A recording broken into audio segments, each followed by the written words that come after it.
सुप्रभात, नमस्ते बिहार। मैं हूं आपके साथ विभा उपाध्याय और बुलेटिन की शुरुआत इस वक्त बड़ी खबर के साथ। खबर दानापुर के फुलवारी शरीफ से, जहां फुलवारी शरीफ के 40 युवाओं को एनआईए ने नोटिस जारी कर दिया है।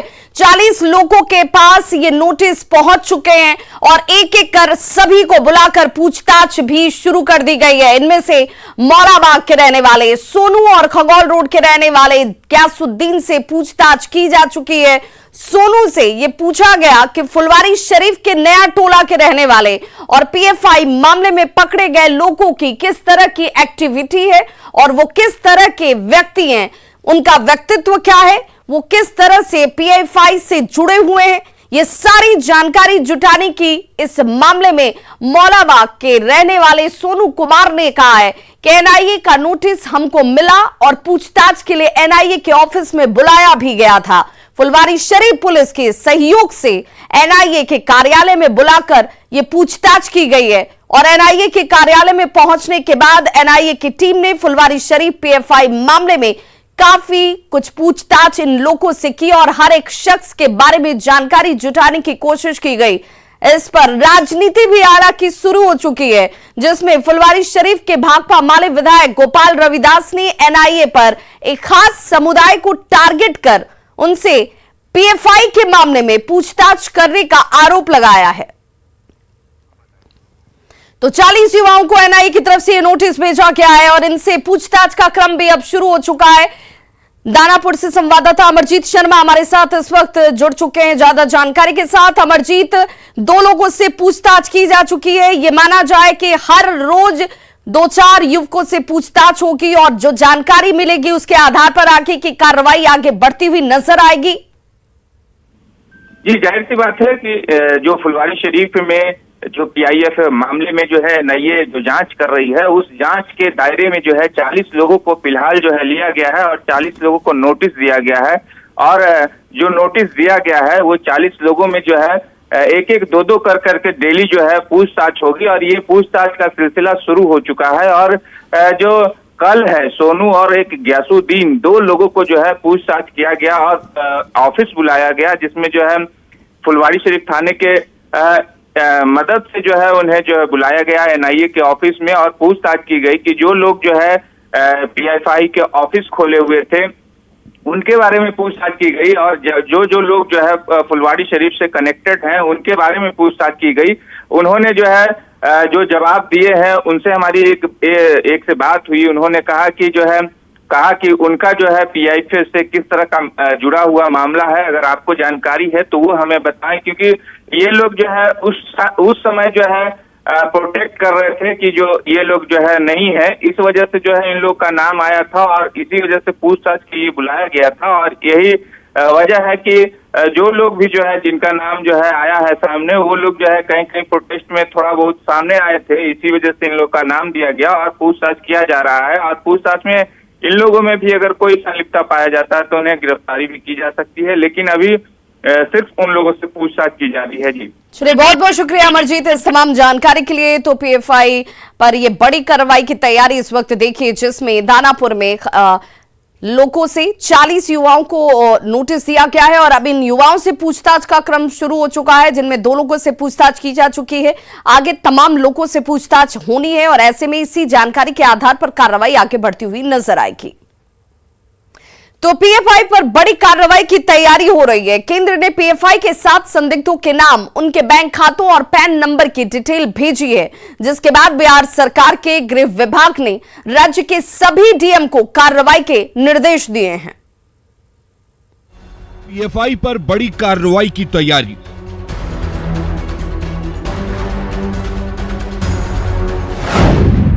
केंद्र ने भेजी संदिग्धों की जानकारी।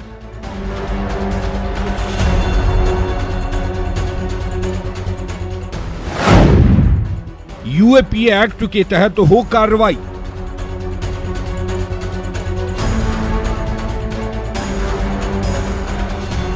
पीएफआई यानी पॉपुलर फ्रंट ऑफ इंडिया, ये वो संगठन है जिस पर देश विरोधी गतिविधियों को संचालित करने के अनगिनत आरोप हैं। गृह मंत्रालय ने पीएफआई के खिलाफ यूएपीए एक्ट के तहत कार्रवाई के निर्देश दिए हैं।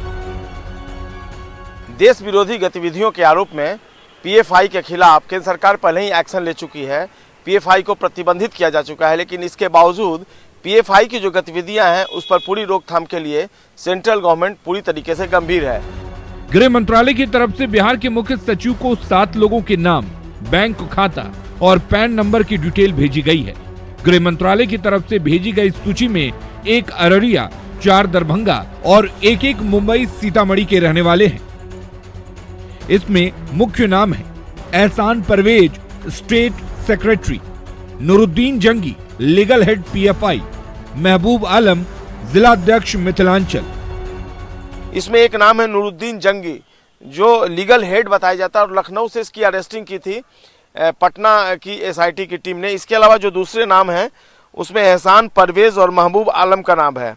तो ये भी पद पर, जो पीएफआई का ऑर्गेनाइजेशन था उसमें ये पद पर थे। स्टेट सेक्रेटरी था एहसान परवेज, जबकि महबूब आलम जो है वह मिथिलांचल यूबी सीतामढ़ी का था, ये जिलाध्यक्ष था। केंद्रीय गृह मंत्रालय की ओर से भेजी गई जानकारी के आधार पर राज्य के गृह विभाग ने राज्य के सभी डीएम को कार्रवाई के निर्देश दिए हैं। जिलाधिकारियों को पीएफआई के अन्य सहयोगी संगठनों पर भी ठोस सख्ती के निर्देश दिए गए हैं। न्यूज़ 18 के लिए पटना से संजय कुमार की रिपोर्ट।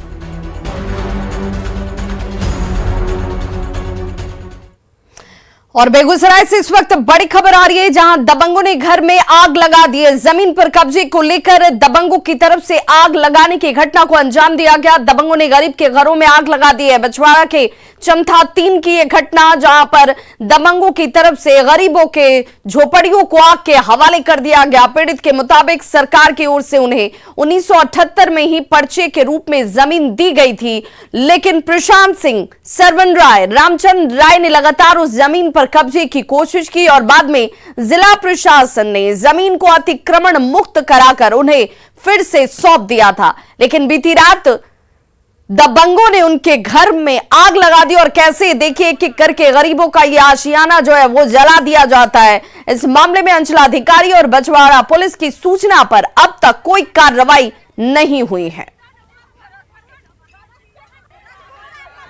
तो दबंगों की दबंगई की ये तस्वीरें हैं जो आग के रूप में आपको नजर आ रही होंगी, क्योंकि दबंगों की तरफ से कल देर शाम गरीबों के आशियाने को आग लगा दिया गया। जमीन पर कब्जे को लेकर दबंगों की तरफ से इन्हें बार बार डराया धमकाया जा रहा था और आखिरकार कल शाम इनके घरों को आग लगा दिया गया।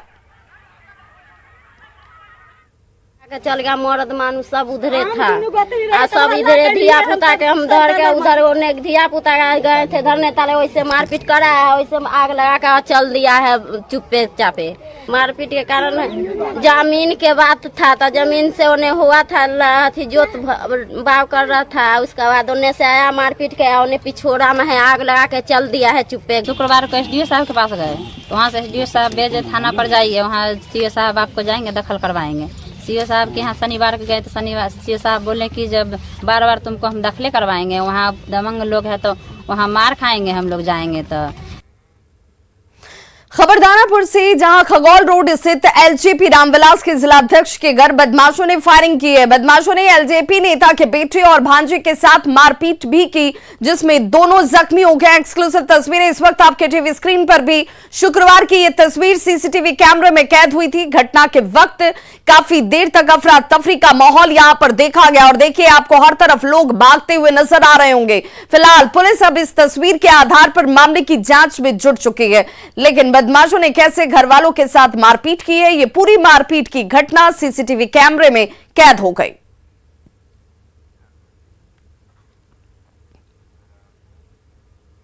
बिहार में स्वास्थ्य व्यवस्था की पोल खोलती तस्वीर एक बार फिर से सामने आई है। खगड़िया के परबत्ता में बंध्याकरण कराने आई महिलाओं को जमीन पर ही सुला दिया गया। दरअसल प्रशासन की दलील है कि वार्ड और ऑपरेशन थिएटर की दूरी ज्यादा है और इसीलिए इन्हें पास में ही जमीन पर लिटाया गया। लेकिन हैरान करने वाली बात यह कि मरीजों के लिए बेड तक की व्यवस्था नहीं की गई। बिहार के डिप्टी सीएम खुद स्वास्थ्य विभाग को संभाल रहे हैं। उनके विभाग की ये तस्वीर सचमुच हैरान करती है और उन्हें जरूर इन तस्वीरों को देखना चाहिए। तमाम निर्देश, सख्ती, दौरे किए जा रहे हैं, लेकिन इसके बावजूद स्वास्थ्य व्यवस्था की तस्वीर बदलती नहीं है। आखिर क्यों, ये जरूर देखना होगा।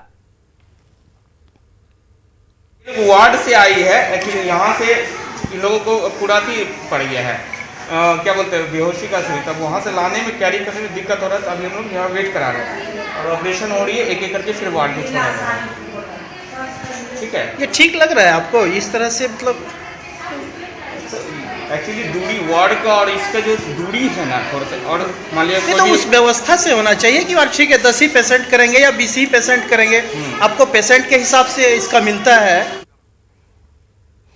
शराबबंदी की सफलता पर अब सहयोगी ही सवाल उठाने लगे हैं। जी हां, पहले जेडीयू नेता उपेंद्र कुशवाहा ने शराबबंदी को फेल बताया था, तो अब कांग्रेस नेता ने भी शराबबंदी से सरकारी राजस्व को नुकसान की बात कहते हुए शराब की दुकानों को एक बार फिर से खोलने की बात कह दी है।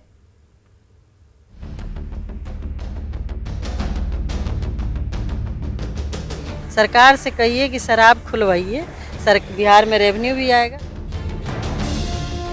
शराबबंदी, नीतीश सरकार का एक ऐसा फैसला जिसका जिक्र बिहार के मुख्यमंत्री नीतीश हर मंच से करते रहे हैं, लेकिन विरोधी तो विरोधी, अब तो सहयोगी भी शराबबंदी पर सवाल उठाने लगे हैं। कांग्रेस विधायक प्रतिमा कुमारी दास का बयान सुन लीजिए।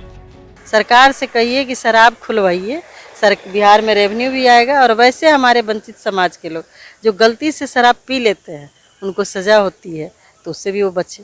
कहाँ कहाँ आप रोक लगाइएगा? माफिया हर जगह सक्रिय है। कुछ पुलिस वाले भी हैं जो माफियाओं से मिले हुए हैं, अच्छे पुलिस वाले भी हैं जो उस पर रोक लगा रहे हैं, लेकिन शराबबंदी के बाद लगभग कितने लोगों की जान चली गई, और रिजल्ट क्या आया? रिजल्ट हमको नहीं लगता है कि बहुत पॉजिटिव रिजल्ट आया है। प्रतिमा कोई पहली नेता नहीं है जिन्होंने शराबबंदी पर सवाल उठाया हो। नीतीश कुमार के सहयोगी और हिंदुस्तानी अवाम मोर्चा के संरक्षक जीतन राम मांझी कई बार थोड़ी थोड़ी शराब पीने की वकालत कर चुके हैं। हम कहा है कि शराब कोई जरूरी नहीं कि शराब है, कभी कभी वो दवा के रूप में भी काम करती है, जैसे मृत संजीवनी है और ये सब चीज़ है। कोलरा में काम किया है, हम लोग दिया है और उसका कोलरा दे दिया है। उस प्रकार से अगर गरीब तबके के लोग हैं, रात्रि में थकावट मिटाने के लिए अगर थोड़ा सेवन करते हैं और रात में सो जाते हैं, तो हम समझते हैं वो बुरा नहीं। यही नहीं, अभी एक दिन पहले ही नीतीश कुमार की पार्टी जेडीयू के संसदीय बोर्ड के अध्यक्ष उपेंद्र कुशवाहा ने भी शराबबंदी को फेल बता दिया था। शराबबंदी सफल है, आपको नहीं दिखाई दे रहा है। शराबबंदी सफल जब तक जनता नहीं चाहेगी तो शराबबंदी सफल होगी। सरकार के सिर्फ करने से शराबबंदी कभी सफल हो सकता है? सीधे हम लोग कह देंगे एकदम सफल हो गए, सफल नहीं है, लेकिन इससे समाज को फायदा बहुत हुआ है। जितना सफल होगा उतना और फायदा होगा, और समाज के लोगों को आगे आना चाहिए। प्रतिमा कुमारी दास के बयान के बाद एक बार फिर बिहार में शराबबंदी पर सियासी बहस छिड़ गई है।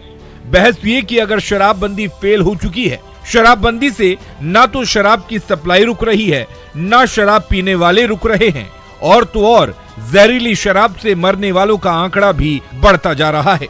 ऐसे में क्या शराबबंदी की समीक्षा नहीं होनी चाहिए?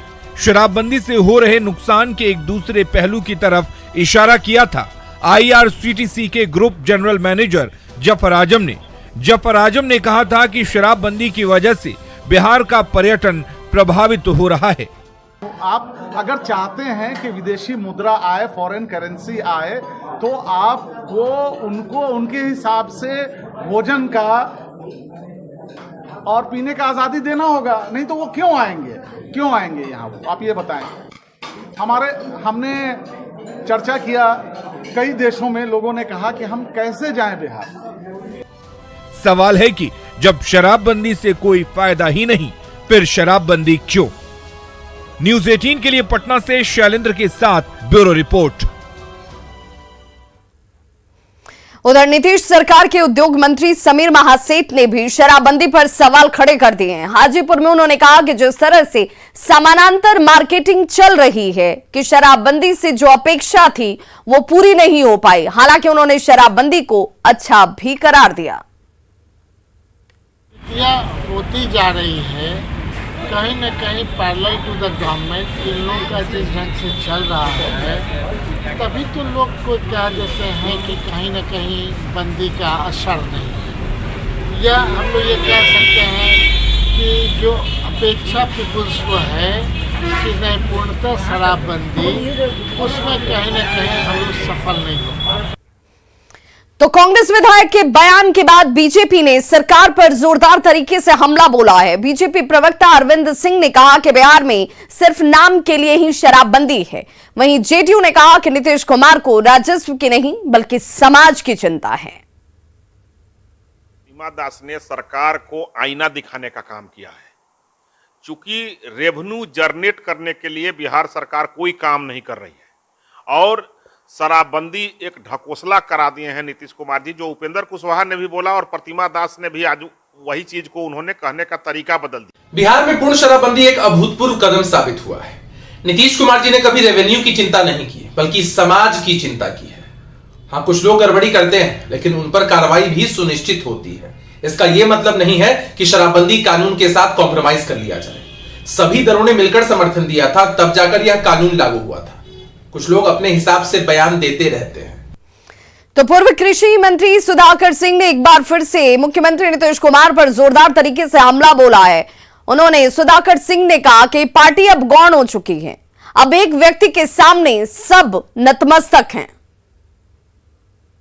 और बिहार में नीतीश कुमार ये नारा लग सकता है, पार्टी भी गौण है। आज जिन राजनीतिक दलों के हम झंडादार हैं वह पार्टी भी गौण है, आज व्यक्तियों के सामने नतमस्तक। बेगूसराय के वीरपुर में मामूली विवाद में हिंसक झड़प की घटना सामने आई है, जिसमें 3 लोग गंभीर रूप से घायल हो गए हैं। पुलिस ने सभी घायलों को इलाज के लिए अस्पताल में भर्ती कराया। बताया जाता है कि कुछ सामान को लेकर विवाद की शुरुआत हुई और बात इस कदर बढ़ गई कि धारदार हथियार तक निकल गए और एक पक्ष ने दूसरे पक्ष पर हमला कर दिया। फिलहाल पुलिस मामले की जांच में जुटी है। हंसुआ रखा था, एक तो लड़का चुरा लिया था। फिर मेरी अम्मी बोली थी कि हंसुआ क्यों लिया था। ऐसा ही छोटा मोटा बात चल रहा था। तो मेरा घर में उस जो लड़का था ना, उनका जो मेरा दुश्मन था, एनिमी था, उसने हम खा रहे थे वहीं पर चौकी पे बैठकर।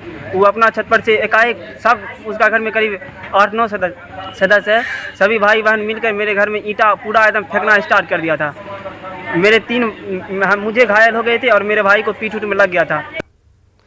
खबर पूर्वी चंपारण से, जहां के पताही में 12 वर्षीय बच्चा थ्रेसर की चपेट में आ गया, जिससे उसकी मौत हो गई। घटना के बाद आक्रोशित लोगों ने सड़क को जाम कर जमकर बवाल किया।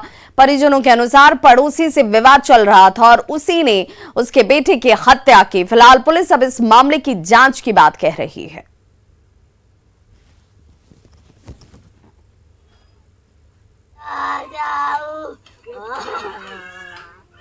अखबार में आएगा। जमुई के झाझा में कर्ज की वजह से बंधक बने 10 साल के बेटे को छुड़ाने के लिए एक दंपत्ति ने अपनी दुधमुही बच्ची को बेचने की कोशिश की। हालांकि उसे ऐसा करने से रोका गया। पुरानी बाजार के रहने वाले कैलू मांझी ने बताया कि कर्ज नहीं चुका पाने की वजह से उसके भाई ने ही उसके बेटे को बंधक बना रखा है, जिसे छुड़ाने के लिए उसने अपनी बच्ची को बेचने की कोशिश की। लेकिन जब लोगों को इस बात की जानकारी हुई तो इसे ऐसा करने से रोका गया। हमारा बच्चा है। कितना में आप बेच रहे हैं बच्ची को? 30,000। 30,000 में क्यों बेच रहे हैं बच्ची को? बच्चे को बेच रहे कि 25,000 मांग कर रहा है माँ पर। कहाँ पर मांग कर रहा है? ठेकेदार। ठेकेदार कहाँ के ठेकेदार? हमारा भाई है ठेकेदार मांगने का। ठेकेदार बोल रहा कि बच्चा ले जा रहा है, हमारा भाई को बोल रहा कि तुम न ले का वो। कहाँ आपका भाई रहता है? हमारा भाई रहता है यूमर में रखे रामगढ़ में, सबको पकड़ के रखा हुआ है। ठेकेदार वहाँ 25,000 मांग रहा है आपके भाई से? नहीं मांग रहा, हमारा भाई बाबू मांग रहा है। किससे मांग रहा है? आपसे? हमसे मांग रहा है। किस लिए मांग रहा है पैसा? इसलिए कि तुम अपना 25,000 ले का हो तो बेटा ले जाओ। आपका बेटा को वहाँ आपका भाई और बहू रख ले? रख ले। वैसे तो पुलिस अपनी कारगुजारियों को लेकर चर्चा में खूब रहती है, लेकिन गया में पुलिस का संवेदनशील चेहरा सामने आया। गया में जिस महिला को डायन बताकर जिंदा जला दिया गया था, उस परिवार तक राहत सामग्री पहुंचाई है। गया के एसएसपी ने गुरुवार को पीड़ित परिवार से मुलाकात की थी और शुक्रवार को उन्होंने कंबल और राहत सामग्री इमामगंज डीएसपी के हाथों भिजवाया। बता दें कि डायन बताकर हत्या के मामले में पुलिस ने अब तक 1 दर्जन से ज्यादा लोगों को गिरफ्तार कर जेल भेजा है।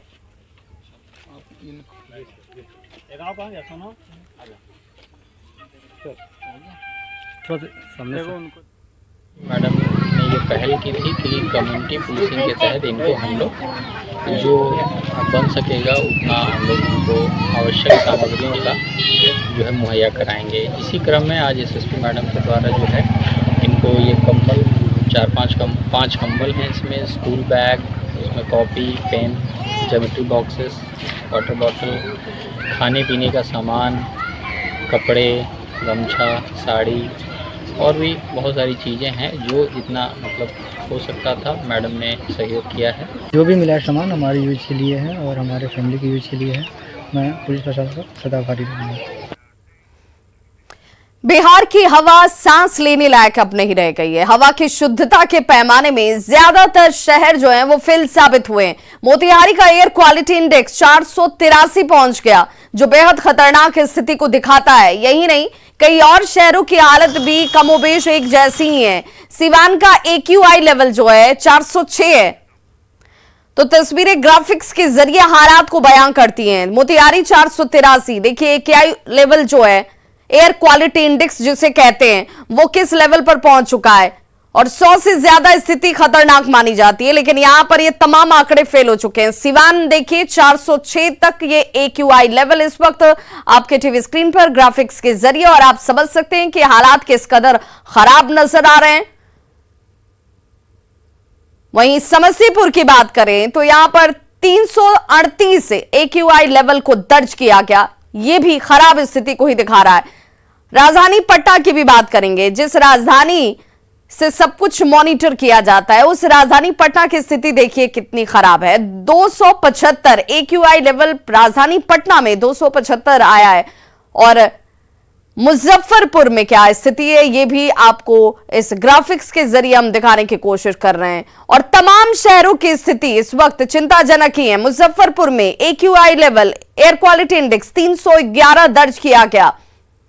अब बहुत अच्छी स्थिति 100 से नीचे की मानी जाती है। 100 के बाद अगर आप जाते हैं तो यह स्थिति खतरनाक रूप में दर्शाती है कि आप सांस जिस हवा में ले रहे हैं वो अशुद्ध है। दरभंगा 388 और एयर क्वालिटी इंडेक्स जिससे हवा की गुणवत्ता का पता लगाया जाता है, वो भागलपुर में 272 दर्ज किया गया। यानी हर एक शहर, चाहे वो राजधानी पटना हो या सुदूर का इलाका बेतियारी, सिवान, गोपालगंज, अररिया, मुजफ्फरपुर, सभी जगह पर एयर क्वालिटी इंडेक्स खतरनाक स्थिति में ही आ रहा है। 191 दर्ज किया गया। तो वहीं बेगूसराय 381 दर्ज किया गया है एयर क्वालिटी इंडेक्स। और हर जगह की हवा जो है वो दूषित है, वो सांस लेने लायक नहीं है। बिहार शरीफ में यह आंकड़ा 230 का सामने आया। और ऐसी परिस्थितियों में आप जी रहे हैं, ऐसी परिस्थितियों में आप सांस ले रहे हैं, और इसीलिए लगातार लोगों के अंदर सांस संबंधी बीमारियां आ रही हैं। बक्सर में 377 ये AQI लेवल दर्ज हुआ। भागलपुर की बात कर लें तो भागलपुर में 272 AQI लेवल सामने आया। और 100 से ज्यादा हर आंकड़ा खतरनाक है। लोगों को खुद भी यहां पर कई तरह के सावधानियों को बरतने की जरूरत है। छपरा की बात कर लेते हैं, 313 यहां AQI लेवल सामने आया।